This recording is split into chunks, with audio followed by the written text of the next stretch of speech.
नमस्कार दोस्तों, आज का दौर, आज की संसद और इसे सत्ता का गरूर कहें या फिर अपनी राजनीतिक मुखालफत की आवाज को जुबां पर सिलने की कोशिश। बोलने पर पाबंदी, लिखने पर पाबंदी, प्रदर्शन पर पाबंदी, पत्र पत्रिकाओं पर पाबंदी, टीवी अखबार पर पाबंदी, सोशल मीडिया पर पाबंदी, सामाजिक संस्थाओं पर पाबंदी, आपसी भाईचारा निभाने पर पाबंदी, हर उस चीज पर पाबंदी जिससे इस सरकार के जोर जुल्म पर किसी तरह का खलल पड़ता हो। हाथ में हथकड़ी लेकर सरकार स्वतंत्रता की बात कर रही है, पर काट कर पक्षी को पिंजरे से आजाद कर रही है।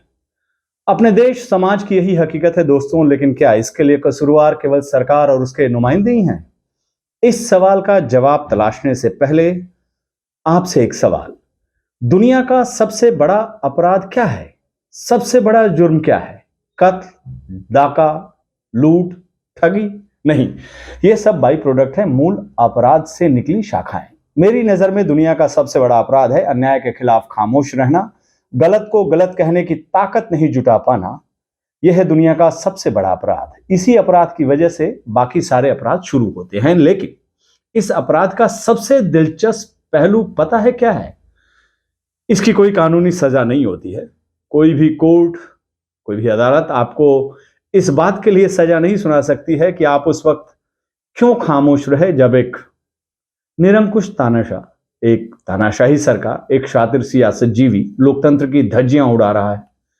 इस बात के लिए कोई हाई कोर्ट, कोई सुप्रीम कोर्ट आपको सजा नहीं सुना सकता है।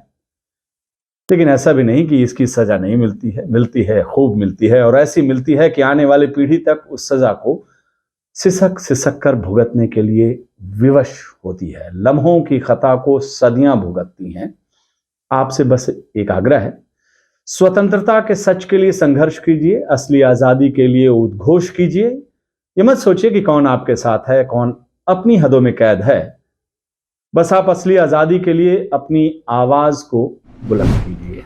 नेज़े पर रखकर सिर मेरा और बुलंद कर दुनिया को एक जलता चिराग तो दिखाई दे। जो बेकसूर है वो सलाखों के पीछे हैं, जो कसूरवार है वो सड़क से लेकर संसद तक सिद्धांत की बात कर रहे हैं। वो जो कातिल था वही मेहदी मसीहा बन गया। ऐसी दोहरी शख्सियत का आदमी देखा नहीं। इस दोहरी शख्सियत वाले आदमी के राज में आजादी का अंदाज देखिए। जोर जुल्म में सबसे ज्यादा जो शरीक है, इंसाफ की आवाज सबसे ज्यादा उसी की बुलंद है। जिसके किरदार पर शैतान भी शर्मिंदा हो जाए, वो सबको नैतिकता की नसीहत दे रहा है आजकल। और इन सबका मुखिया कौन? उसे यह फिक्र है हरदम नया तर्जे जफा क्या है। हमें यह शौक है देखें सितम की इंतहा क्या है। सितम की इंतहा अभी आने बाकी है दोस्तों, लेकिन उसका ट्रेलर हम पिछले 9 सालों से देख रहे हैं। पिछले 9 सालों में आजादी की नई परिभाषा कर दी गई है इस सरकार ने। आजादी के मायने और मतलब अब वो नहीं रह गए जो साल 2014 से पहले थे।